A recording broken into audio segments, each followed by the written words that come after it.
Assalamualaikum warahmatullahi wabarakatuh. Selamat malam teman-teman semua dimanapun Anda berada. Kembali berjumpa dengan saya Agus Setiawan Masuni dalam program mingguan kita bertajuk Warta Jazz Monday Lounge. Pada malam hari ini kita berkesempatan kembali hadir dalam edisi ke-86 dengan dua orang bintang tamu yang sama-sama baru saja merilis karya mereka dan keduanya kebetulan juga masuk dalam playlist jazz anak negeri di versi Spotify, ya, satu playlist kebanggaan untuk insan jazz di Indonesia. Kita coba sapa dulu yang mungkin paling jauh malam hari ini. Selamat malam Mbak Sasa, apa kabar? Assalamualaikum. Waalaikumsalam, halo, selamat malam. Sehat ya? Salam kenal ya, sehat, alhamdulillah. Oke, ini live dari kota mana nih? Kota Mataram di Lombok. Oke, gimana cuaca di Mataram saat ini? Cuacanya sih lagi cerah ya kalau malam ini, cuman dari sore tadi hujan. Kayaknya masih Oke, musim hujan juga di sini kan. Kayak di mana-mana juga nggak jelas curah hujan sekarang. oke, sehat ya? Sehat, Oke, alhamdulillah. baik. Dari Mataram kita ke, saya justru nggak tahu nih dia posisinya ada di mana. Selamat malam, Mas Jason, apa kabar? Malam di Jakarta, Mas. Oh, di Jakarta Baik. ya. Oke, baik. Iya, di Jadi kita Jakarta. nih terhubung di tiga lokasi berbeda. Mungkin nanti Mas Aji Wartono dari Yogyakarta juga akan join dengan kita.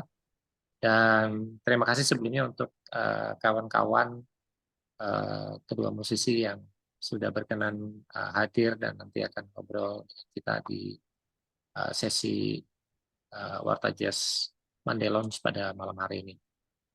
Seperti biasa, Warta Jazz Monday Lounge terbagi dalam 3 segmen. Segmen pertama, kita akan ngobrol dengan Sasa, lalu kemudian nanti di segmen kedua kita akan ngobrol dengan Jason, dan pada segmen ketiga kita akan buka sesi tanya jawab ya.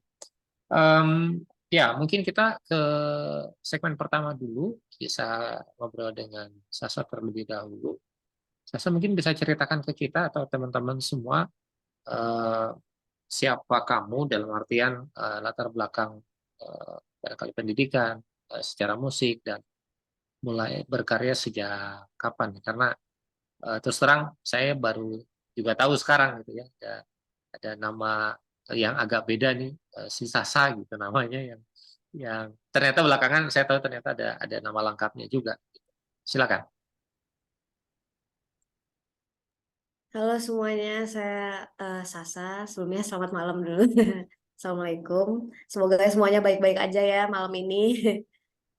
eh Perkenalkan, saya Sasa Cinta Aisyah Humairo kalau panjangnya. Nama lengkapnya itu Cinta Aisyah Humairo. Saya seorang mahasiswa Ilmu Komunikasi di Universitas Mataram. Sekarang sedang menjalani semester 6, sebentar lagi KKN. Kalau mulai berkaryanya itu sebenarnya mulai dari 2020. Itu saya dikenalkan oleh salah satu teman saya di sini yang juga musisi, eh, kepada Kang Oseng. Kang Oseng itu sekarang menjadi manajer saya. Lalu waktu itu ngobrol soal salah satu lagu yang menjadi single pertama saya waktu itu di tahun 2020. Karena ternyata udah 8 tahun ditahan sama Kang Oseng untuk nyari siapa yang jadi media media untuk menyampaikan pesan lukisan itu. Tapi belum nemu, terus akhirnya ketemu sama sama saya Sasa, terus kami langsung produksi, langsung lah eh, dirilis di Spotify waktu itu di tahun 2020 Juli kalau nggak salah, seingat saya. Itu aja sih kalau awal mula datangnya seorang si Sasa waktu itu. Sebelumnya memang apa namanya aktif berkesenian dari kecil atau seperti apa? Enggak, sama sekali nggak ada berkecimpung di dunia kesenian itu nggak ada. Cuman Atau mungkin keluarga misalnya gitu? Ada, kalau keluarga ada, cuman nggak banyak yang fokus ke musik, terjun terjun dalam kak seperti saya ini. Kayaknya saya yang paling dalam di antara yang lainnya. Lainnya itu cuman hobi atau biasanya ibu-ibu karaoke, bawa bapak karaoke kayak gitu aja. Oke, baik, baik.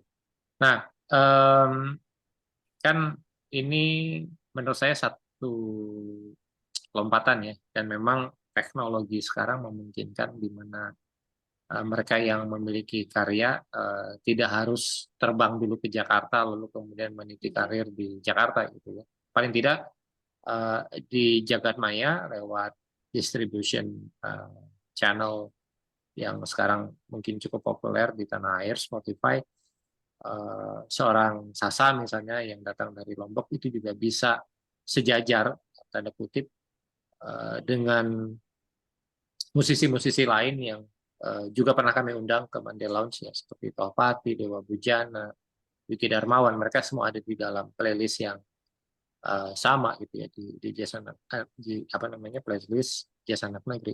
Nah, untuk Sasa yang tadi sudah diceritakan tidak memiliki latar belakang, ada sesuatu yang apa sebut saja diekspektasi atau mungkin justru di luar dugaan, dan eh, apa ininya rencana Sasa ke depan ini terkait dengan masuknya karya atau diapresiasinya karya ke dalam playlistnya Spotify Indonesia. Kalau ke depannya sih sebenarnya kayaknya album Sisi Lain ini jadi permulaan saya sebagai penyanyi, karena sebelumnya saya nggak pernah menulis lirik sama sekali, puisi pun nggak pernah, apapun ya jarang-jarang menulis ini yang dikaryakan akhirnya atau dinyanyikan sama saya sendiri. Rata-rata lagu yang ada di Sisi Lain itu karya dari Kang Oseng dan Kang Ari Julian. Satu lagu itu dari Kang Ari Julian. Terus ke depannya sih sebenarnya eh, ternyata Sisi Lain itu jadi trigger saya untuk menulis akhirnya. Ada apa beberapa rencana yang saya mau lakukan di kemudian hari supaya ada beberapa yang saya buat sendiri akhirnya jadi kebanggaan sendiri. Itu aja sih sebenarnya. Dan semakin ini karena udah dimudahkan kan kita semuanya sama digital. Jadi supaya tetap orang recognize apa yang kita buat, terus nggak mati akhirnya karena cuman cuman beberapa waktu aja. Jadi saya tetap aktif di Instagram paling. Itu aja sih. Oke. Nah, sekarang kita mungkin akan bicara soal karya ya.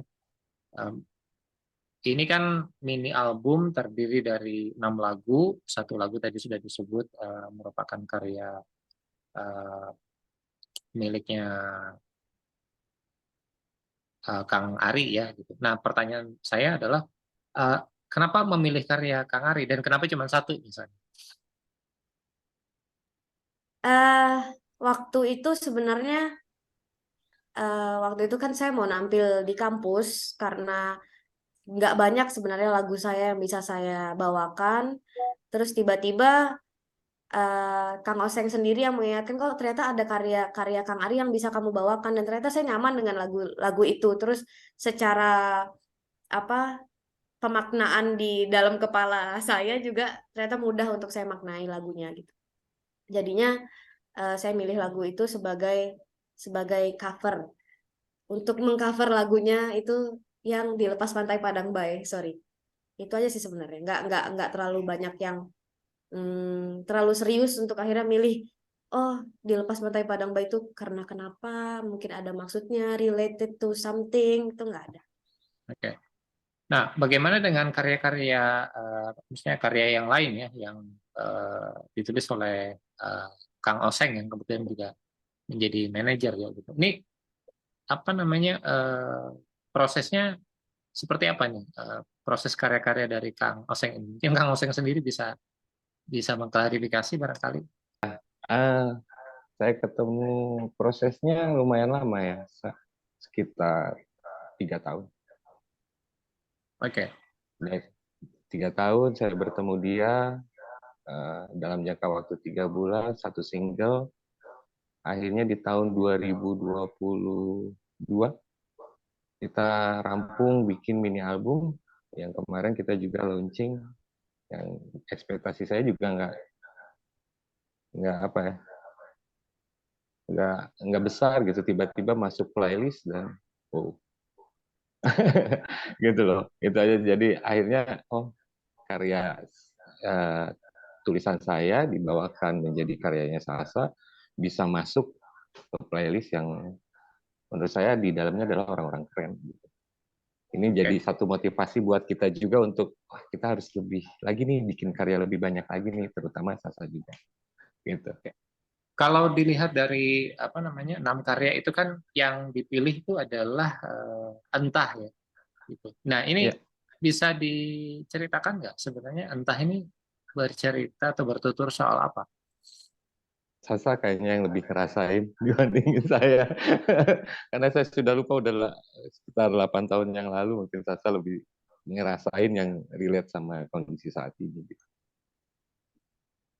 Sebenarnya kalau entah ini Sasa sebagai anak muda nggak jauh-jauh dari cinta sebenarnya ya.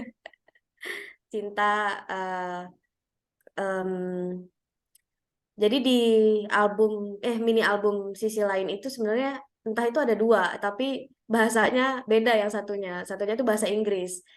Bagaimana Sasa menceritakan akhirnya di I Don't Know sama entah itu berbeda. Jadi di kalau base atau makna lagu itu sebenarnya bagaimana seseorang itu ternyata baru tersadar kalau dia itu jatuh cinta, cuman dia nggak bisa ngapa-ngapain gitu. Karena jatuh cintanya sama sahabatnya kan, daripada merusak persahabatannya bla bla bla, jadi dia ya udah menikmati rasa cinta itu aja gitu. Di I Don't Know Sasa menceritakannya tuh dengan lirih, dengan sedih gitu. Ternyata saya nggak bisa ngapa-ngapain gitu. Di Entah dia diceritakan dengan cara kalau ternyata mencinta itu seindah ini gitu, happy banget. Makanya dia jadi seperti itu aransemennya.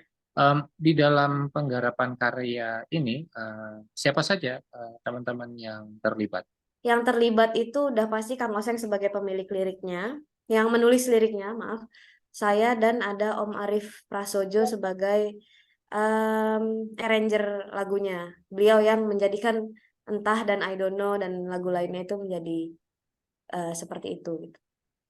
Yang Oke. mengartikan oh ternyata Entah itu seperti ini, lagunya enaknya dibawain seperti ini. Itu hasil karya dari Om Arif Prasojo. Oke. Ada kendala yang cukup signifikan mungkin di dalam penggarapan mini album sisi lain ini? Kalau kendala sih sebenarnya yang paling besar efeknya itu adalah penjiwaan lagu sih sebenarnya. Dan kebetulan yang paling berat saya bawain itu di Lepas Pantai Padang Bay, karena eh, saya dan Kang Ari kan punya perbedaan pemikiran yang jauh gitu, karena apa yang dilewatin dan apa yang kita alami gitu. Kang Ari yang menuliskan lagu itu pun tidak pernah saya lewati sama sekali di di hidup saya gitu. Kenapa dia nulis lagu di Lepas Pantai Padang Bay, terus eh, apa menyindir siapa, wacana apa yang ingin disampaikan, kritik sosial kepada siapa, itu saya nggak pernah ngelewatin sama sekali. Jadi untuk penjiwaan lagunya cukup berat gitu. Bagaimana akhirnya saya mengeksplor nada itu tuh susah sebenarnya. Itu sih yang paling paling ini yang paling kendala yang paling signifikan yang pernah tak lewatin selama proses pembuatan mini album ini. Baik, baik. Oke, kita akan coba reconnect ulang ya, teman-teman yang sudah join ke Zoom. Habis ini bisa reconnect lagi di link yang sama. Oke, see you in minutes.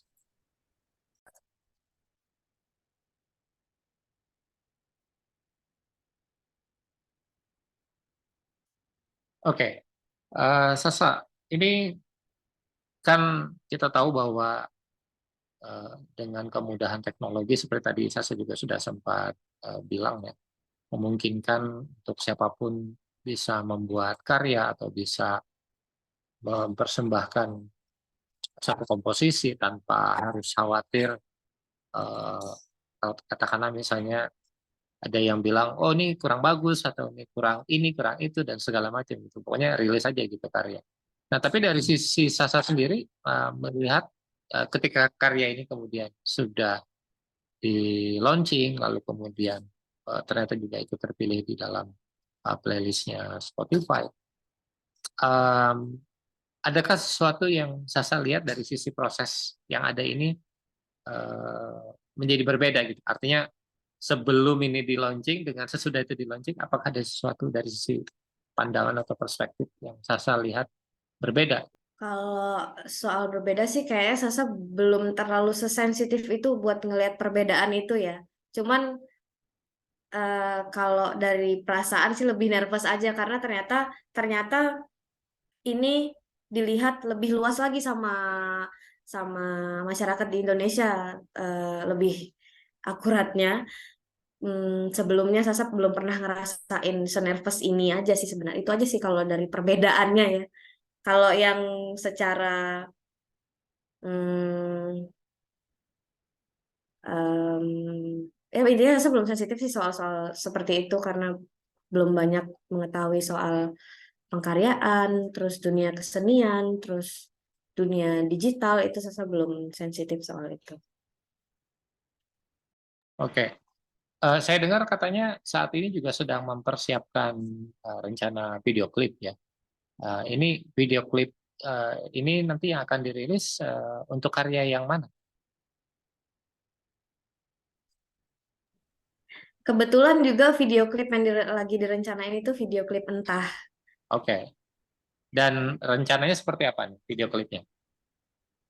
Em, Kalau dari tema sih sebenarnya kita mengusung tema vintage ya. Terus kebetulan di di Lombok ini ternyata ada lokasi yang mendukung tema kita. Secara garis besar itu, tapi secara detailnya belum belum terlalu kami kulik lebih dalam lagi karena masih mau nafas dulu dari yang kemarin, jadi masih belum bisa ini kayaknya belum terlalu bisa muncul ide-ide kreatif yang lain. Nanti kalau muncul pasti ada tiba-tiba. Oke, saya lihat ini udah 1690 kali diputar ya. Tentu ini masih sangat-sangat awal sekali gitu. Tapi barangkali Hmm. mungkin ada data-data yang sudah menunjukkan ini pendengar pendengar atau pemirsanya ini dari wilayah Lombok sendiri atau mungkin Indonesia atau bahkan mungkin mancanegara. Em, Kalau bisa dibilang mancanegara sih kayaknya iya ya, karena dari yang tak lihat, kayaknya pendengarnya itu ada dari Malaysia, ada dari terutama Jakarta Bandung. Terus ada dari Amerika juga, Singapura, Jerman, eh, lumayan banyak sih dan ini lumayan Sasa baru terima ya seperti ini kali ini gitu sebelumnya belum pernah. Oke, mungkin daripada kita penasaran, mungkin lebih baik kita coba dengarkan saja dulu satu karya dari Sasa yang digarap dari Mataram, eh, which is ini juga memberikan inspirasi buat teman-teman dimanapun Anda berada, Anda bisa punya karya dan tidak usah merasa kecil hati dengan kawan-kawan lain yang berada di ibu kota. Anda memiliki kesempatan yang sama. Oke, kita coba nikmati dulu. Eh, ini judulnya Entah, dan kebetulan seperti tadi saya sudah sampaikan, ini adalah karya yang dipilih oleh Spotify untuk masuk di dalam playlist pilihan mereka Jazz Anak Negeri. Selamat menikmati.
Satu karya yang sangat menarik dan ini sepertinya memberikan inspirasi juga untuk video klipnya karena liriknya udah bicara dari mulai gelap pagi sampai sore sampai gelap lagi gitu kan. Jadi bisa digarap seharian dan saya membayangkan eksotisme tempat yang ada di Lombok sana pasti akan jadi satu setting yang menarik untuk video klip entah. Ada target kapan ini akan digarap dan dirilis? Setelah Lebaran sih rencananya kita rencanain untuk mulai produksi, terus cari gagasan yang lainnya supaya bisa masuk sama lagunya juga itu mulai setelah Lebaran. Ini kan komposisi tadi disebut ada yang 8 tahun yang lalu gitu. Soal pembawaan tadi sudah Betul. diterangkan oleh Sasana. Tapi secara aransemen ada yang dirubah nggak, Mas? Dari dulu lalu kemudian karena soundnya terdengar apa ya? Maksudnya kelihatannya ngikutin sound-sound yang sekarang. Gitu. Kalau saya Ya. dengar gitu ya. Ya, basicnya semuanya rata-rata lagu saya itu akustik dan itu lebih ke sedikit bosa. Saya kasih ke Mas Arif mentahannya, yaitu Mas Arif Prasojo. Mas, saya punya lagu, ini enaknya digimanain nih, gitu. Akhirnya dia buat, kalau gini gimana? Ih, asik juga Mas. Tambahin ini yuk, tambahin ini. Akhirnya gabung juga Mas Om Andre yang isi keyboard sama percussion gitu ada Mas Nanang gitu. Jadi akhirnya kesannya enak juga ya kalau dibawain ternyata sudah full tuh jadi enak ya. Yang dulu cuma saya hanya gitar aja udah gitu. Lalu setelah di aransemen ulang tapi perubahannya tidak terlalu besar, masih tetap sama part yang lamanya gitu. Dengan karya sudah dirilis, video klip insya Allah akan segera menyusul.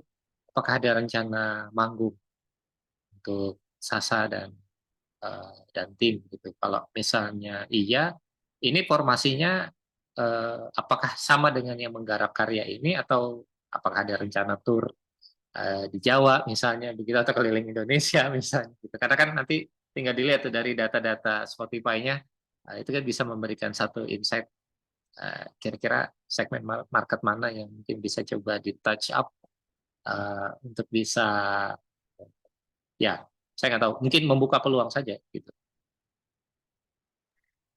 Kalau itu sih amin ya insya Allah selesaiin KKN dulu karena masih menjadi mahasiswa jadi fokus dulu selesaiin karena kebetulan kayaknya sebentar lagi saya selesai juga sebagai mahasiswa jadi sambilan sebagai mahasiswa juga sebagai penyanyi juga kalau tur sih kayaknya belum belum ini ya belum masuk ke list perencanaan kita tapi pasti akan dilakukan. Pasti akan dilakukan. Kemananya belum tahu karena belum pernah kita pikirkan kemananya. Udah pasti ke Bandung ya karena kebetulan Kang Oseng lahirnya dari sana. Jadi udah pasti kita bakal ke Bandung. Oke, baik. Terus Ya pastinya kita menunggu langkah-langkah berikutnya dari Sasa.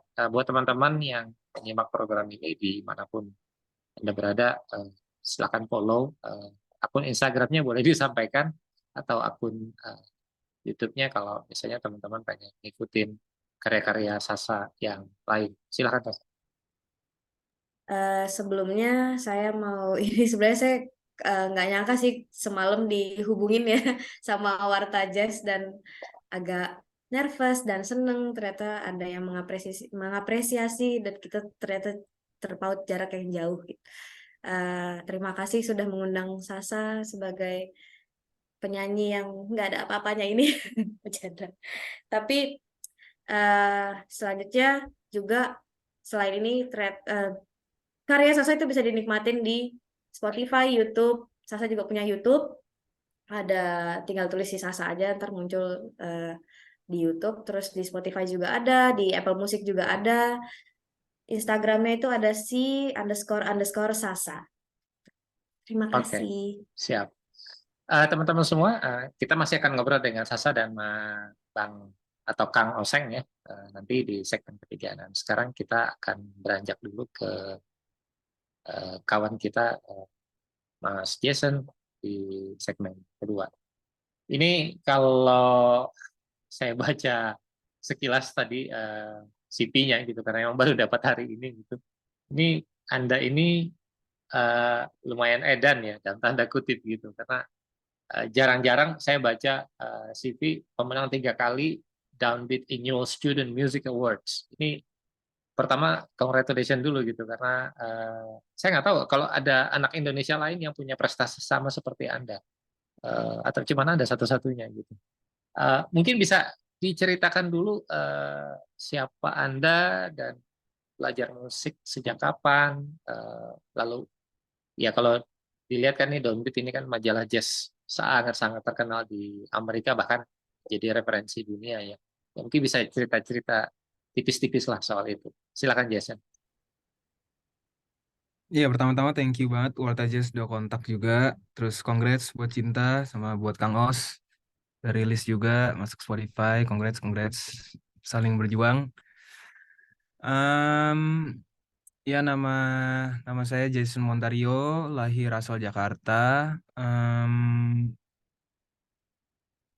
Rasanya 2 tahun lalu baru balik aku waktu itu sekolah di Berkeley di US, lulus tahun 2019-an, baru balik 2 tahun lalu karena pandemi juga, jadi nggak ada kerjaan, nggak bisa ngapa-ngapain juga kan di sana, daripada semuanya minus, jadi mending balik. Ya udah terus balik. eh Problemnya karena habis SMA waktu itu langsung berangkat kuliah keluar kan, jadi sulitnya waktu balik ke sini nggak ada koneksi, ya ada koneksi tapi sedikit, jadi yang ngebangun semuanya mulai dari nol pas balik ke I see. Indonesia gitu. Oke. Oke. Tapi bicara tadi soal Downbeat Annual Student Music Awards itu kamu memenangkan kompetisi kah atau seperti apa sih ini Ya jadi Music si Award? Downbeat itu jadi setiap tahun dia ada kompetisi untuk student, untuk mahasiswa-mahasiswa. Ada yang kayak kategorinya itu di bawah mahasiswa, terus ada yang mahasiswa S1 sama mahasiswa S2. Nah, aku ikut yang mahasiswa S1. Em, Ya, aku menang beberapa penghargaan. Waktu itu menang di kategori Large Ensemble Original Komposisi sama Jazz Arrangement. Terus tahun keduanya menang lagi yang Original Komposisi untuk Large Ensemble. Large Ensemble itu big band jadi instrumentasinya. Jadi gitu. Di Berkeley sendiri waktu itu Jason ambil spesialisasi apa? Em, aku sendiri sebenarnya principal instrumennya electric bass. Waktu pertama kali masuk cenderung kan majornya ada banyak tuh. Eh, ada film scoring, ada performance, ada jazz komposisi itu yang aku ambil, ada komposisi klasik, ada electronic production and design segala macam. Aku ngambilnya yang performance in bass, in electric bass buat aku, sama aku double major ke jazz komposisi. Jazz komposisinya agak terlambat sih, jadi sebenarnya aku nggak terlalu kompos, awalnya lebih ke arah permain. Tapi lama-lama mulai interested ke komposisi, jadi ngambil jazz komposisi, tapi tetap lulus dua-duanya. I see. Gitu. Oke. Kita tahu di Indonesia itu cukup banyak, tapi terus terang saya tidak punya datanya untuk bisa mengatakan seberapa banyak gitu ya anak-anak Mm-mm. Indonesia yang belajar di Berkeley. Mungkin Jason bisa kasih sedikit pencerahan. Em, Secara umum kenapa sih teman-teman pada milih Berkeley ketimbang misalnya ya katakanlah pergi ke Eropa atau Australia misalnya. Ada alasan Oke. tertentu kah? Pertama, sebelum ke situ tadi Mas nanya ya, banyak nggak orang Indo yang di Berkeley ya sekarang? Ya, betul. Makin ke sini lumayan banyak sih Mas, surprisingly. Waktu zaman aku, seingatku cuma 4 orang waktu angkatan aku. Maksudnya pas angkatan aku yang masuk ke situ cuma 4 orang, tapi setelah itu lumayan jadi banyak yang masuk. Mungkin kayak satu angkatan baru ada 5-6 orang, next angkatannya ada 7 orang, mungkin kayak gitu. Terus kalau ditanya kenapa ke Berkeley bukan ke tempat yang lain, mungkin jawabannya adalah Berkeley itu sebenarnya setelah aku di situ ya, sekolahnya itu nggak literally konservatif banget kayak sekolah musik dalam tanda kutip, karena walaupun misalnya aku ngambil jazz komposisi gitu ya, yang lebih teknis, tapi kan di situ banyak yang majornya songwriting, singer songwriter.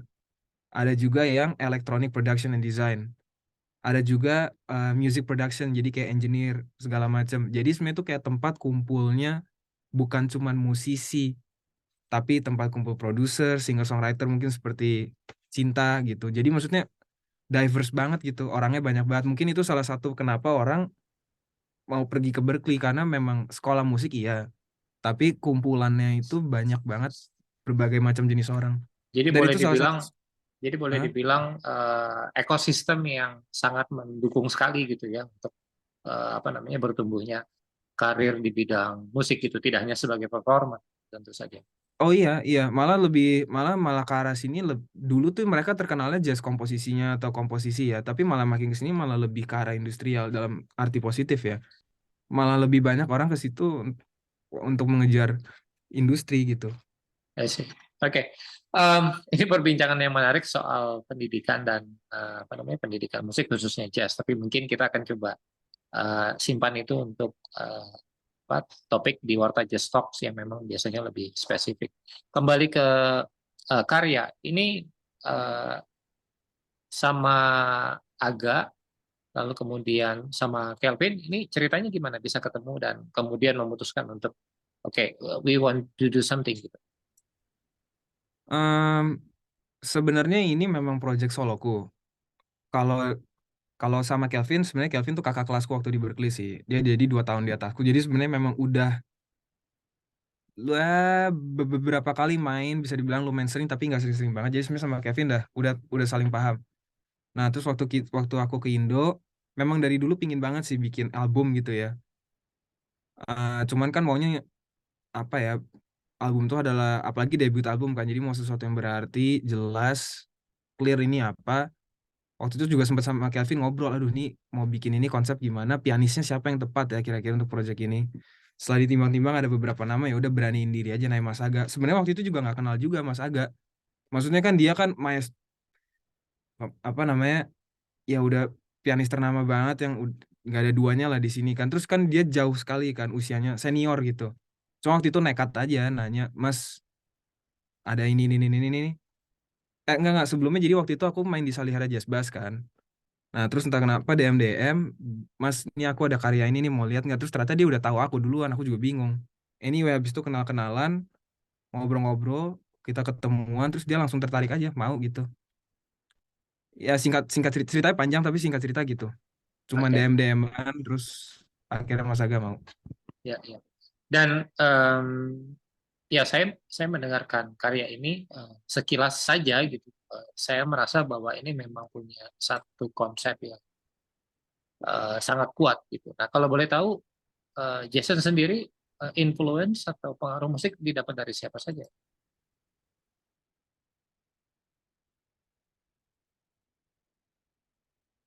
Ini kalau influence musiknya tuh, kalau aku jujur beragam banget sih Mas. Nggak bisa dipungkiri awalnya mulai dari rock. eh Ya awal banget tuh suka banget sama The Police, terus habis itu suka sama Sting. Habis itu aku pergi ke era progresif kayak Rush, Genesis, Oke. Yes, segala macam itu. Habis itu baru kenal Pat Metheny, albumnya As It Is. Kalau bukan As It Is apa ya? Dulu lupa lah. Habis itu setelah kenal Pat Metheny baru kenal banyak jazz. Habis itu baru ke era-era kontemporer. Misalnya kayak Stravinsky atau Messiaen. Jadi agak kebalik-balik sih. Oke. Ya, ya gitu. Tapi musik-musik pop juga tetap denger kok. Tapi maksudnya kan kalau yang arah musik ke sini ya inspirasinya dari situ sih. Oke. Jadi Nah, sebenarnya denger semuanya sih Mas. jadi sebenarnya aku ingin mengarahkan kira-kira gini. Dengan referensi musik yang sedemikian beragam itu, ketika menggarap karya ini, di sini tadi sudah disebut adalah karya solo kamu gitu ya, karya debut itu. Em, apa sih seorang Jason bayangkan di dalam benak kepalanya itu yang pengen dikasih ke orang banyak dengan karya ini? Pengen bilang apa sih sebenarnya? Hmm, iya ini pendapat pribadi ya. Tapi kalau aku pingin,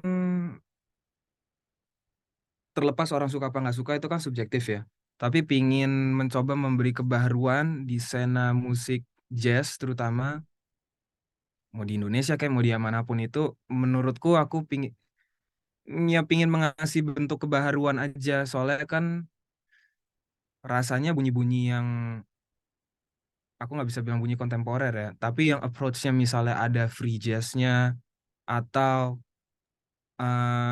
banyak penulisan penulisan secara letterlock, tapi bukan sekedar misalnya main tema AABA atau apa gitu, tapi ada komposisinya, ada motif development segala macam, tapi ada improvisasinya juga dan ada konsepnya. Jadi maksudnya dari awal sampai habis tuh ada konsepnya, kenapa formnya kayak gitu, kenapa bahkan nggak ada melodinya, kenapa cuman harmoni doang. Jadi maksudnya pingin mencoba mengasih kebaharuan aja dengan hal-hal seperti itu. Oke. Semoga orang nangkepnya fresh gitu sih. Yang pasti sih kalau buat saya pribadi di Warta Jazz, ini sesuatu yang sangat menarik karena pastinya berbeda seperti tadi sudah disampaikan, berbeda dengan nomor-nomor lain. Bahkan kalau kita perbandingkan dengan susunan lagu-lagu pilihan yang ada di playlist Spotify ya, gitu. Dan ibarat ini sajian makanan, gitu, akan jadi jauh lebih menarik tentu saja kalau makanannya tidak seragam. Tidak hanya dari segi cara memasaknya, bahannya, tapi juga cara presentasinya. Jadi bisa jadi misalnya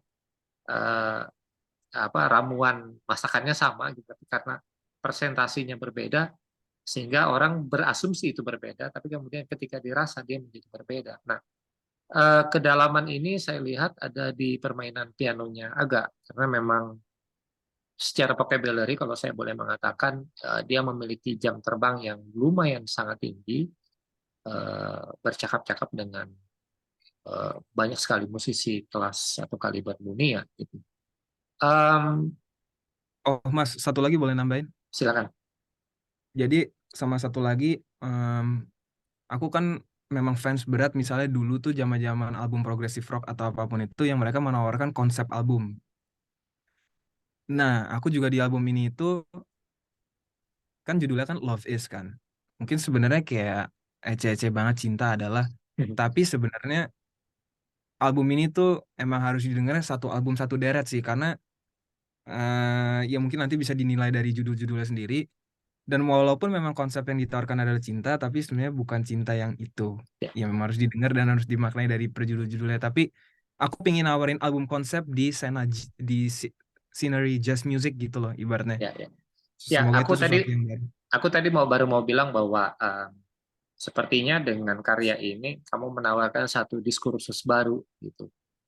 Yang sebenarnya juga mungkin bukan baru-baru amat ya kalau Iya. kalau kita bicara ansih gitu, nggak juga gitu. Tapi paling tidak in your peers gitu, ini jadi sesuatu yang kok beda sendiri ya gitu. Dan mungkin karena berbeda inilah justru bisa menarik atau mencuri perhatian para pendengar. Dan tentu karena lagi-lagi ini baru masuk minggu lalu, kita belum bisa nilai seberapa banyak yang katakanlah sudah memutar karya ini, begitu juga mengikuti karya-karya yang lain. Gitu. Ini ada 7 track ya dari album Love Is ini. Gitu.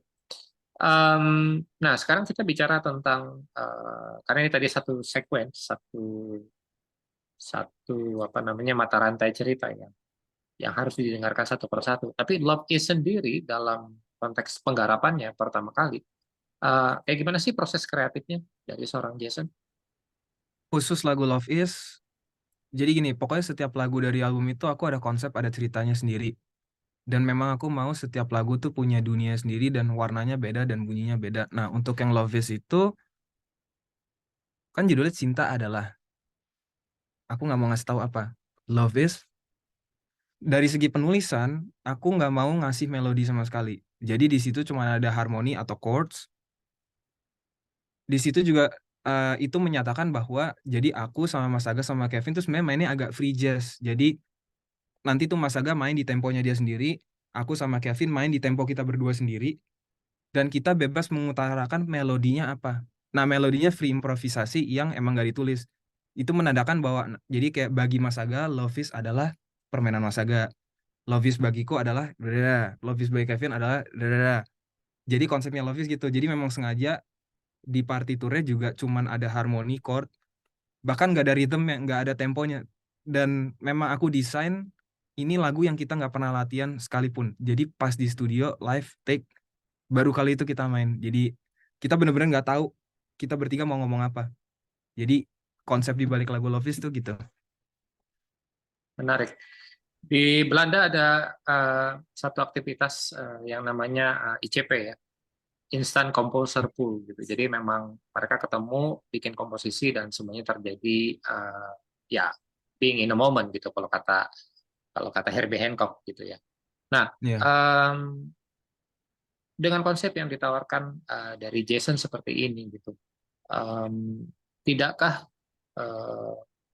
ya ini sebenarnya lebih ke tricky question ya, tidakkah ini menjadi juga di satu sisi peluang, tapi di sisi lain juga menutup kemungkinan peluang lain untuk misalnya dimainkan di sebut saja festival-festival jazz di Indonesia yang secara relatif bunyinya begitu-begitu saja gitu loh, secara relatif. Ya, ya, ya, ya makanya aku mau menawarkan ini dan aku juga ya seneng Ward aja sakit apa bukan akhirnya ya maksudnya ngelirik semoga nanti orang situ ngelirik. Iya, aku juga nggak tahu Mas, maksudnya aku juga dari awal bilang ke teman-teman, iya ini pasti album akan menuai banyak kontroversi sih. Terlepas orang suka atau nggak suka, ya we'll see. Maksudku ya udahlah aku masih muda ini masih waktunya nekat juga kan mau kapan lagi ya udahlah hajar aja dulu gitu. Aku juga nggak tahu semoga orang suka kalau orang nggak suka ya udah tapi pokoknya intinya ya kan Mas yang bilang ya tadi apa adanya misalnya musik-musik di festival tapi ya makanya semoga ini bisa memberi kebaruan. Let's see. Aku juga nggak tahu Mas. Oke, cool. Ini seluruh karya kamu yang buat atau ada kontribusi dari kawan-kawan yang lain? Atau seperti apa ini? Ya purely aku sih. Mereka walaupun mereka pemain tapi tidak bisa dipungkiri mereka andil ahli yang sangat besar pastinya. Karena memang aku kompos ini kan 50-50 jadi 50 penulisan dan 50 improvisasi. Dan sebenarnya bukan penulisan dan improvisasi juga kan maksudnya mereka ada awareness nih dari pencatannya Mas Aga, pukulannya Kelvin, mainnya aku. Jadi maksudnya walaupun semuanya aku tapi tetap andil ahli mereka besar sekali gitu loh. Bahkan kadang-kadang orang yang pas udah denger album ini bilang ini kayaknya bukan lu ya ketuanya atau apa karena kok gue dengernya Mas Aga banget yang prominent di depan. Tapi actually it's a compliment for aku gitu loh. Ya, ya. Pertama Karena bass itu ini kan rhythm section. bagian dari skenario-nya kan gitu ya, bukan. Iya maksudnya iya. Maksudnya kan kadang-kadang nonton film kan kita nggak perlu tahu director siapa kan yang dilihat kan pasti Leonardo DiCaprio-nya, aktornya seperti apa. Tapi kan sebenarnya di balik layarnya ada seseorang kan. Tapi kalau Ya. orang seneng sama karyaku gitu ya aku seneng sih Mas. Seneng banget walaupun komen-komennya kayak gitu juga tetap seneng gitu. Untuk penggarapan karya dari Love Is ini butuh waktu berapa lama dan uh, prosesnya seperti apa ya, rekamannya sendiri gitu. Take live kah atau seperti apa? Ya, penulisannya, sebentar aku ingat-ingat dulu. Kalau nggak salah mulai dari tahun lalu Januari, em, lagu pertama yang aku ciptain Love Is. Terus pokoknya suatu saat aku ketemuan sama Mas Aga. Habis itu di situ ada piano. Kebetulan aku bawa materinya. Aku tembak aja Mas, coba nih materi ini. Terus dia main. Aku langsung suka banget sama bunyinya. Langsung semangat. Aku langsung oke, fix harus bikin album. Semenjak Januari itu konsentrasi bikin materi terus kayaknya selesai bikin materi sekitar 6 lagu itu sekitar Maret jadi nulis konsentrasi itu 3 bulan nulis full nggak berhenti. Setelah mulai Maret aku mulai latihan sama Mas Aga segala macam. Nah sebenarnya ada kejadian sih harusnya tuh rekamannya Juni tahun lalu mau rilisnya tuh sekitar Agustus tahun lalu cuman sayangnya 2 hari sebelum rekaman aku cedera jadi suatu saat aku bangun bangun tidur tangan kiri kan aku main bass nih tangan kiriku kalau gini atau gini pokoknya sininya sakit banget terus sampai suatu saat aku nggak bisa gerak tangannya jadi kayaknya overtraining atau apalah ke dokter segala macem Akhirnya jadi mundur, postpone lama banget, aku sampai berbulan-bulan nggak bisa main. Akhirnya baru rekaman lagi seriusnya di Desember kemarin. Desember kemarin akhirnya rekamannya live di studionya Salihara. Dan sangat menariknya adalah aku memang mau rekaman ini kali ini memang aku bukan orang pertama yang melakukan ini sih, tapi mungkin rasanya kalau di Indonesia mungkin mungkin bukan pertama kali juga, tapi aku mungkin mencoba apa ya, memertamakalikan lagi deh di era sekarang gitu ya, yaitu rekaman live semua, no edit, nggak ada tempel-tempel segala macam, tapi memang jenis musiknya harus yang secara live kayak gitu juga sih memang, karena materinya gitu juga. Sama jadi terus semua lagu yang Mas denger itu nanti literally rekaman take pertama, bukan take kedua. Jadi literally take pertama semua live tanpa edit kecuali lagu keempat yang missing. Walaupun itu lagu terpendek, tapi itu karena literally materi tertulis dan agak ribet sih. Jadi malah itu yang take berkali-kali, tapi lainnya purely live, take pertama lagi. Dan itu menurutku eh, nggak tahu ya, kadang-kadang musisi jazz sekarang juga entah takut atau gimana nggak mau melakukan hal itu lagi, nggak pede pokoknya. Kadangnya track rhythm sessionnya dulu, nanti horse-nya punch-in atau apa. Menurutku kayak ya memang lagi-lagi tergantung jenis musiknya, tapi kadang-kadang kita harus mau berani langsung take jebret sekali. Nggak, kita kayaknya nggak perlu ada mindset mainnya agak ditahan deh, simpen buat take kedua, simpen buat take ketiga. Menurutku ngapain ada mindset kayak gitu, karena kan Indian of the Day yang dipakai cuma satu take kan, bukan take 1 2 3 4 5 6 7 8 9 10. Jadi mending kerahkan semua jiwa dan raga di take itu, udah kelar. Ya kebetulan Kelvin dan Mas Aga komit banget, jadi ya memang habis kita take pertama itu juga energinya langsung habis sih Mas, udah kayak nggak ada energi lagi, udah capek gila, jadi udah stop emang. Terus pas kita denger kayaknya kita nggak bisa main lebih bagus dari ini, lanjut. Dan surprisingly terus kayak gitu sampai semua lagunya. Jadi ya Oke, itu itu sih. proses rekaman di Salihara itu makan waktu berapa sih? Kalau aku rekamannya 3 hari. Jadi hari pertama 6 jam tuh setup cuman buat aku nyari suara. Terus bukan nyari suara, maksudnya ya soundcheck segala macam sampai aku suka sama suaranya. Hari kedua rekaman 12 jam ya dari pagi sampai malam. Hari kedua kita rekaman 3 lagu. Kita rekamin yang paling susah yang memakan energi paling banyak dulu. Hari ketiga kayaknya recording sessionnya cuma 8 jam. Kita kelarin 4 lagu itu terus beres-beres. Ya gitu sih Mas, kurang lebih.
Ya, tidak terasa kita sudah harus masuk ke segmen ketiga. Para tamu yang sudah kita undang akan saya minta untuk saling mengomentari karya. Karena yang barusan kita nikmati adalah karya Jason, maka saya ingin memberikan kehormatan kepada Sisa untuk bisa mengomentari. Juga Kang Oseng dipersilahkan. Mungkin Sasa dulu, silakan. Daripada komentar, kayaknya sih Sasa lebih mau nanya ya ke Mas Jason.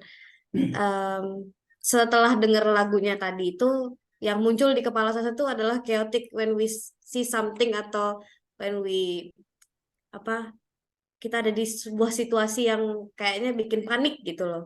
Yang bikin panik, what if something wrong, what if bla bla bla, what if bla bla bla gitu. What should I do when this situation bla bla bla gitu. Misal itu yang muncul di kepala Sasa, terus di akhir itu kayak ya udah aja gitu, nggak eh, pertanyaan yang selama Sasa dengar itu cuman ada pertanyaan itu aja yang di kepala Sasa gitu. Pertanyaan soal what if tadi itu. Di akhir itu cuman diakhiri sama sebenarnya dia masih di situasi yang sebenarnya sedang bingung gitu loh. Itu yang saya rasain gitu. Kalau kalau Sasa boleh tahu sebenarnya apa sih sebenarnya yang mau disampaikan di lagu ini? Karena kan tadi tak dengar kalau dari ketiganya itu punya pesannya masing-masing gitu loh. Kalau dari Mas Jason itu gimana? Apa sih sebenarnya yang Mas Jason pengen sampein di karya ini yang di track pertama Love Is berarti ya? Iya. Oke, ditahan dulu, Berarti- jangan dijawab dulu. Kita minta komentar juga dari Kang Oseng. Mangga, Kang. Atau mau nanya juga? Mau ngasih komentar ya, Aduh, boleh. saya tidak bisa berkomentar dan tidak bertanya juga, tapi luar biasa buat saya ini orang-orang keren nih. Indonesia kalau orang-orang keren ini ngumpul kayaknya akan luar biasa sepertinya. Apalagi kalau di Lombok, kayaknya lebih luar biasa mereka berkumpul di Lombok ini ya, notabene pariwisata itu akan sangat menarik sepertinya. Itu kan ya apresiasi besar saya sama Jason nih, dan saya baru dengar ini ya itu tadi saya seperti memasuki ruang yang oh, saya harus membuka pintu yang mana terlebih dahulu gitu. Buat saya itu mungkin. Ini saya buka pintu ini, oh jangan dulu dibuka, oke, oh jangan dulu dibuka. Ketika saya mau buka, itu luar biasa buat saya. Jadi saya tidak komentarnya pasti luar biasa buat saya dan itu keren banget, gitu kan. Oke, thank you. Nah, mungkin Jason bisa menanggapi dan habis itu juga bisa memberikan komentar untuk karya dari Sisa dan Kang Oseng yang tadi kita putar di segmen pertama. Silakan. Jawab pertanyaan cinta, berarti maksudnya ini pribadi aku kan ya, apa namanya? Sebenarnya aku juga waktu dari compose sampai mainnya aku simpen terus, aku nggak mau mikir nih tentang apa. Aku maunya setelah pas habis denger baru oh ternyata itu tuh maksudnya. Kalau aku lebih ke arah pokoknya cinta itu menurutku complicated. Iya, makanya mainnya bukannya jadi complicated ya, tapi itu apa kan semua orang tadi ada suaranya masing-masing. Pokoknya ya, menurutku cinta tuh kayak begini. It's never ending something. Makanya juga mungkin tadi dari lagunya endingnya gantung. Terus kalau misalnya didengar mungkin nggak usah terlalu teknis ya, tapi semoga harmoni yang kita keluarkan atau suasana yang dikeluarkan itu bisa menggambarkan apa ya rasa warnanya tuh dari major ke minor terus kompleks gitu, kayak ya kayak cinta. Menurutku cinta tuh kompleks banget, jadi rasanya kayak gitu tapi nggak perlu tahu apa itu. Kadang-kadang misalnya orang tanya kenapa lo cinta gua, ya mungkin nggak ada jawabannya juga, ya nggak tahu. Kalau sampai ada alasannya berarti ya mungkin itu salah. Kenapa mencintai orang harus ada alasan begitu. Ya jadi main filosofi aja di lagu ini. Aku juga seneng akhirnya cinta bisa nganggapnya kayak ya what if. Emang pinginnya orang terus bertanya maksudnya apa sih lagu ini gitu. Ya nggak, memang mungkin harusnya memang nggak ada jawabannya ya. It's always open. Ya itu sih sebenarnya. Itu gitu. Ya makasih juga Kang Os apa namanya komentarnya. Ya semoga kita juga bisa main ke Lombok. Emang kita juga udah mikir sih sama Mas Aga sama Kelvin kita memang pingin banget bikin apa namanya, mungkin kalau bisa tur kecil-kecilan main di beberapa tempat. Emang musik-musik kayak yang aku keluarin ini kan juga bukan musik gimana banget. Pingin main di komunitas apa. Mungkin nyari-nyari juga, mungkin di Lombok ada komunitas jazz kita nggak tahu. Bisa aja. Ya, ya pingin juga kalau bisa main di Lombok kenapa enggak? Main musik kayak gini di pinggir laut kan antik juga. Oke, untuk tanggapan karya milik si Sasa tadi gimana? Ya, seru. Ini juga pertama kali ya denger apa namanya karya. Sebentar. Jadi namanya tuh Cinta atau Sasa? Panggilannya Sasa ya berarti? Sasa, ya betul. Oh Sasa. Soalnya bingung Sasa tapi di Zoom-nya tulisannya Cinta jadi bingung. Oke Sasa ya. Soalnya Zoom kuliah, Oke. jadi harus pakai nama lengkap. Oke sorry. Oke Sasa. Iya pertama kali denger suaranya suka. Terus terang suka banget. Apa namanya? Kemayu tapi nggak kemayu-kemayu banget. Lentik tapi nggak lentik-lentik banget. Jadi berbobot. Suaranya asik. Arrangementnya juga asik. Liriknya bermakna juga. Tadi judulnya Sisi Lain ya? Bukan? Sisi Lain kan ya? Oh, itu judul judul albumnya. Kalau yang Oh tadi wait, di yang tadi itu apa tadi? Entah. Oh entah. Ya liriknya juga oke. Maksudnya liriknya entah-entah tapi musiknya bahagia. Kan itu kan sebenarnya agak kontradiktif tuh ya. Kalau aku juga suka tuh gitu-gitu. Jadi liriknya suram tapi musiknya bahagia. Atau mungkin musiknya suram, liriknya bahagia. Ya gitu-gitu. Produksinya asik, isian gitarnya juga asik. Yang bikin liriknya berarti Kang Os ya? Atau Sasa juga ikutan modif-modif juga? Kalau dari liriknya itu pure dari Kang Oseng, nggak ada tak ubah sama sekali. Jadi lirik dan melodi pure dari Kang Os gitu ya? Kalau kalau melodinya itu di hasil finalnya itu di arrange sama Om Arif, Kang Oseng itu Oke. yang iniin guide-nya. Oke asik.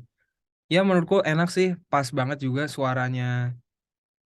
Menurutku kan kalau yang penting kalau apa musik yang apa seperti yang Sasa tampilin itu hmm, melodi aransemen penting. Tapi yang paling penting menurutku penghayatan si main star-nya ini si Sasa menurutku dapat sih tadi dari cara nyanyinya dan ya pokoknya itu tadi yang udah aku bilangin semua dapat. Jadi good, nice. Oke, teman-teman, tidak terasa kita sudah berada di ujung-ujung dari program kita, Warta Jazz Monday Lounge pada malam hari ini. Sudah masuk ke edisi 86. Sebelum kita berpisah, mungkin saya ingin memberikan kesempatan, ada closing statement dari teman-teman masing-masing, 1 menit maksimal, dimulai dari Mas Jason, silakan. Terus tiba-tiba banget ya. Closing statementnya tadi padahal baru ngomong nggak mau muter. Ya, ya udah. Closing statement ya. Apa ya? Ya semoga karya saya terus karyanya Kang Os sama Sasa melalui Warta Jas ini bisa lebih banyak disebarluaskan, banyak bisa dipublikasikan, banyak didengar. Semoga kita saling sama-sama fight.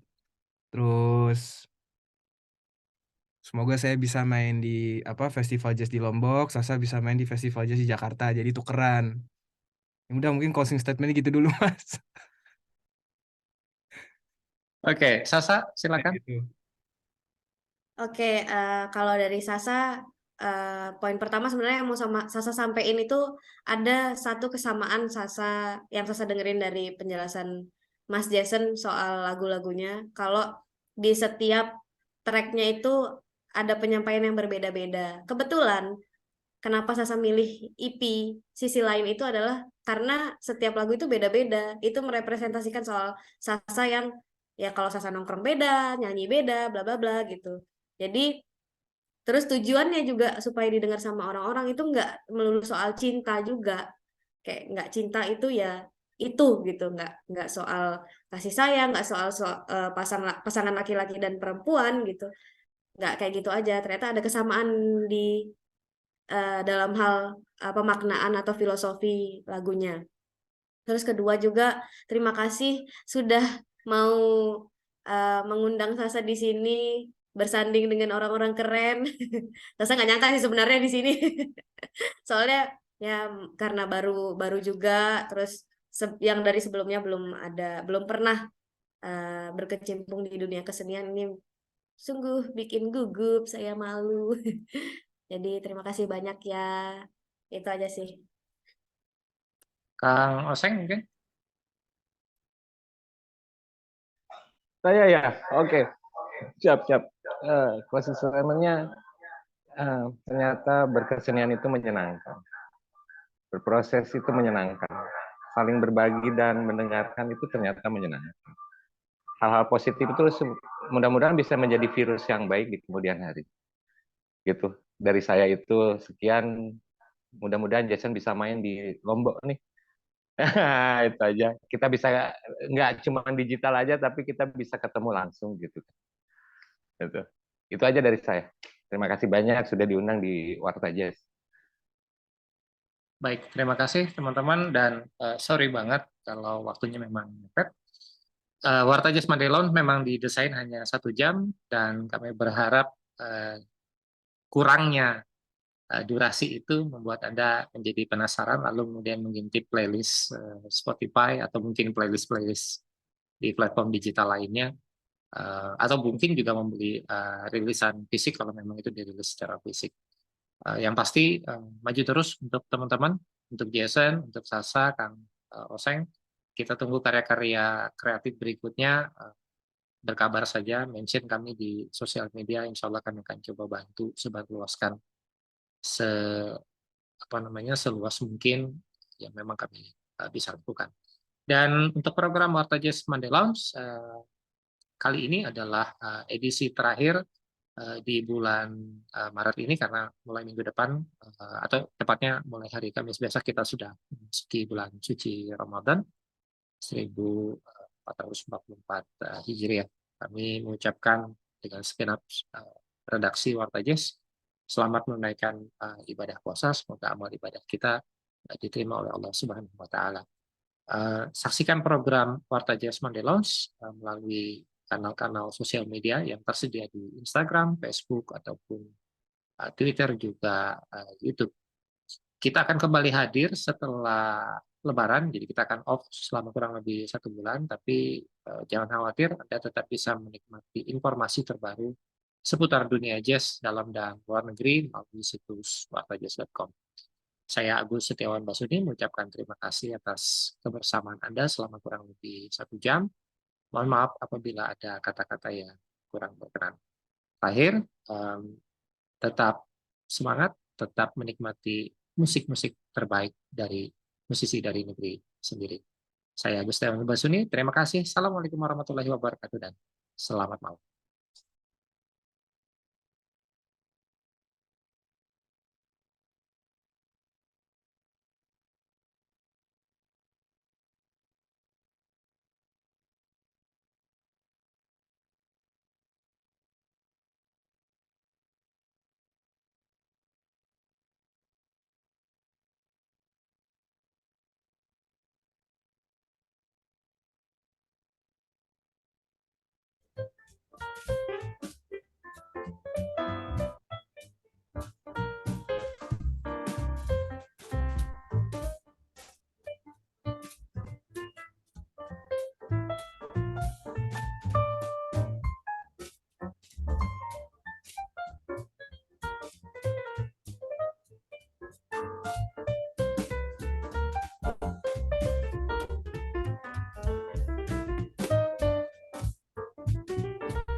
Assalamualaikum warahmatullahi wabarakatuh. Selamat malam teman-teman semua dimanapun Anda berada. Kembali berjumpa dengan saya Agus Setiawan Masuni dalam program mingguan kita bertajuk Warta Jazz Monday Lounge.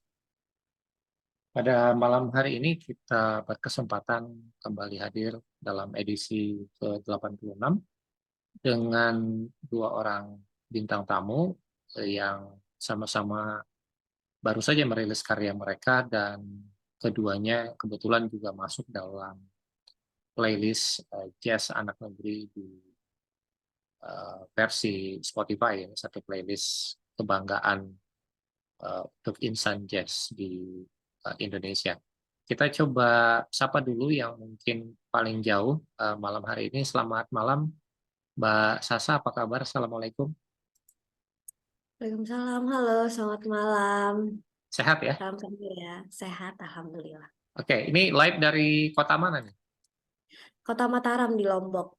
Oke, gimana cuaca di Mataram saat ini? Cuacanya sih lagi cerah ya kalau malam ini, cuman dari sore tadi hujan. Kayaknya Oke, masih musim hujan juga di sini kan. Kayak di mana-mana juga nggak jelas curah hujan sekarang. oke, sehat ya? Sehat, Oke, alhamdulillah. baik. Dari Mataram kita ke, saya justru nggak tahu nih dia posisinya ada di mana. Selamat malam, Mas Jason, apa kabar? Malam di Jakarta, Mas. Oh, di Jakarta Baik. ya? Oke, baik. Iya, di Jadi kita Jakarta. nih terhubung di 3 lokasi berbeda. Mungkin nanti Mas Aji Wartono dari Yogyakarta juga akan join dengan kita. Dan terima kasih sebelumnya untuk kawan-kawan kedua musisi yang sudah berkenan hadir dan nanti akan ngobrol dengan kita di sesi Warta Jazz Monday Lounge pada malam hari ini. Seperti biasa, Warta Jazz Monday Lounge terbagi dalam 3 segmen. Segmen pertama, kita akan ngobrol dengan Sasa, lalu kemudian nanti di segmen kedua kita akan ngobrol dengan Jason, dan pada segmen ketiga kita akan buka sesi tanya jawab ya. Saya melihat di sistem sepertinya ada sedikit kendala untuk bisa terkoneksi dengan server Instagram, tapi nanti saya coba cek lagi. Ya, mungkin kita ke segmen pertama dulu, bisa ngobrol dengan Sasa terlebih dahulu. Sasa mungkin bisa ceritakan ke kita atau teman-teman semua siapa kamu dalam artian latar belakang barangkali pendidikan, secara musik, dan mulai berkarya sejak kapan. Karena terus terang saya baru juga tahu sekarang gitu ya, ada nama yang agak beda nih, si Sasa gitu namanya, yang ternyata belakangan saya tahu ternyata ada nama lengkapnya juga. Silakan. Halo semuanya, saya Sasa. Sebelumnya selamat malam dulu. Assalamualaikum. Semoga semuanya baik-baik aja ya malam ini. Eh, Perkenalkan, saya Sasa Cinta Aisyah Humairo kalau panjangnya. Nama lengkapnya itu Cinta Aisyah Humairo. Saya seorang mahasiswa Ilmu Komunikasi di Universitas Mataram. Sekarang sedang menjalani semester 6, sebentar lagi KKN. Kalau mulai berkaryanya itu sebenarnya mulai dari 2020. Itu saya dikenalkan oleh salah satu teman saya di sini yang juga musisi, eh, kepada Kang Oseng. Kang Oseng itu sekarang menjadi manajer saya. Lalu waktu itu ngobrol soal salah satu lagu yang menjadi single pertama saya waktu itu di tahun 2020. Karena ternyata udah 8 tahun ditahan sama Kang Oseng untuk nyari siapa yang jadi media media untuk menyampaikan pesan lukisan itu. Tapi belum nemu, terus akhirnya ketemu sama sama saya, Sasa, terus kami langsung produksi, langsung lah eh, dirilis di Spotify waktu itu di tahun 2020 Juli kalau nggak salah, seingat saya. Itu aja sih kalau awal mula datangnya seorang si Sasa waktu itu. Sebelumnya memang apa namanya aktif berkesenian dari kecil atau seperti apa? Enggak, sama sekali nggak ada berkecimpung di dunia kesenian itu nggak ada. Cuman Atau mungkin keluarga misalnya gitu? Ada kalau keluarga ada, cuman nggak banyak yang fokus ke musik terjun dalam Kak. Seperti saya ini, kayaknya saya yang paling dalam di antara yang lainnya. Lainnya itu cuman hobi atau biasanya ibu-ibu karaoke, bawa bapak karaoke kayak gitu aja. Oke, baik, baik. Nah, em, kan ini menurut saya satu lompatan ya, dan memang teknologi sekarang memungkinkan di mana mereka yang memiliki karya tidak harus terbang dulu ke Jakarta lalu kemudian meniti karir di Jakarta gitu ya. Paling tidak di jagat maya lewat distribution channel yang sekarang mungkin cukup populer di tanah air, Spotify, seorang Sasa misalnya yang datang dari Lombok itu juga bisa sejajar tanda kutip dengan musisi-musisi lain yang juga pernah kami undang ke Mandela Lounge ya, seperti Tohpati, Dewa Bujana, Yuki Darmawan. Mereka semua ada di dalam playlist yang sama gitu ya di jazz anak di apa namanya playlist jazz anak negeri.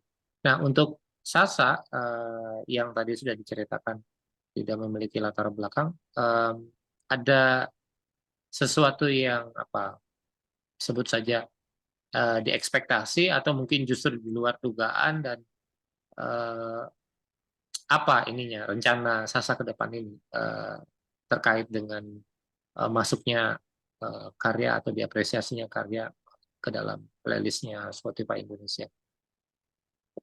Kalau ke depannya sih sebenarnya kayaknya album Sisi Lain ini jadi permulaan saya sebagai penyanyi karena sebelumnya saya nggak pernah menulis lirik sama sekali, puisi pun nggak pernah.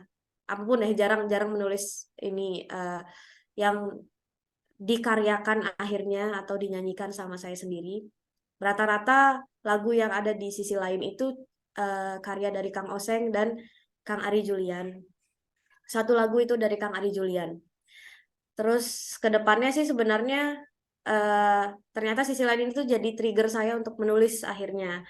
Ada apa beberapa rencana yang saya mau lakukan di kemudian hari supaya ada beberapa yang saya buat sendiri akhirnya jadi kebanggaan sendiri. Itu aja sih sebenarnya. Dan semakin ini karena udah dimudahkan kan kita semuanya sama digital. Jadi supaya tetap orang recognize apa yang kita buat terus nggak mati akhirnya karena cuman cuman beberapa waktu aja jadi saya tetap aktif di Instagram paling itu aja sih. Oke. Nah, sekarang kita mungkin akan bicara soal karya ya. Ini kan mini album terdiri dari 6 lagu. Satu lagu tadi sudah disebut merupakan karya uh, miliknya Kang Ari ya. Gitu. Nah, pertanyaan saya adalah kenapa memilih karya Kang Ari dan kenapa cuma satu misalnya? eh Waktu itu sebenarnya waktu itu kan saya mau nampil di kampus karena nggak banyak sebenarnya lagu saya yang bisa saya bawakan. Terus tiba-tiba Kang Oseng sendiri yang mengingatkan kok ternyata ada karya-karya Kang Ari yang bisa kamu bawakan dan ternyata saya nyaman dengan lagu itu. Terus secara apa pemaknaan di dalam kepala saya juga ternyata mudah untuk saya maknai lagunya gitu. Jadinya saya milih lagu itu sebagai sebagai cover untuk mengcover lagunya itu yang Dilepas Pantai Padang Bay, sorry. Itu aja sih sebenarnya. Nggak terlalu banyak yang terlalu serius untuk akhirnya milih oh Dilepas Pantai Padang Bay itu karena kenapa mungkin ada maksudnya related to something itu nggak ada. Oke. Nah, bagaimana dengan karya-karya, misalnya karya yang lain ya, yang ditulis oleh Kang Oseng yang kebetulan juga menjadi manajer ya gitu. Ini apa namanya prosesnya seperti apa nih? Proses karya-karya dari Kang Oseng ini. Mungkin Kang Oseng sendiri bisa bisa mengklarifikasi barangkali.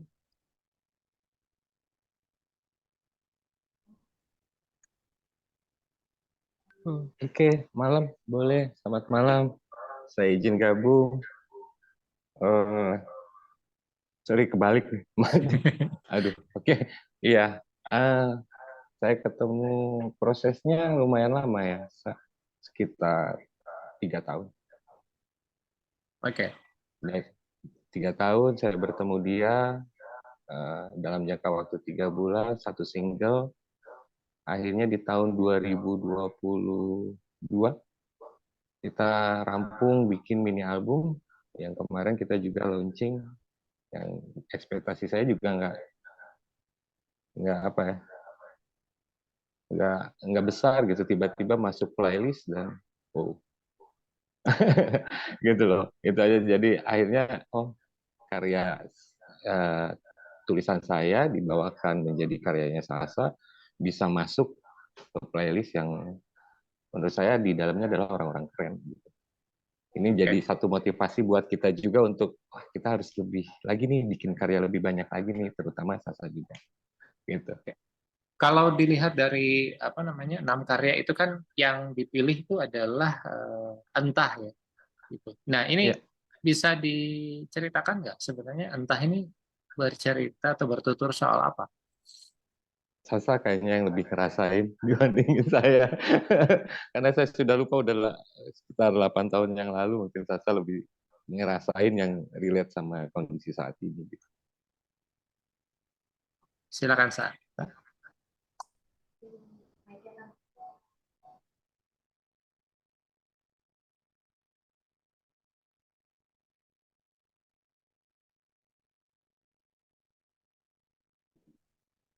Sebenarnya kalau Entah ini Sasa sebagai anak muda nggak jauh-jauh dari cinta sebenarnya ya.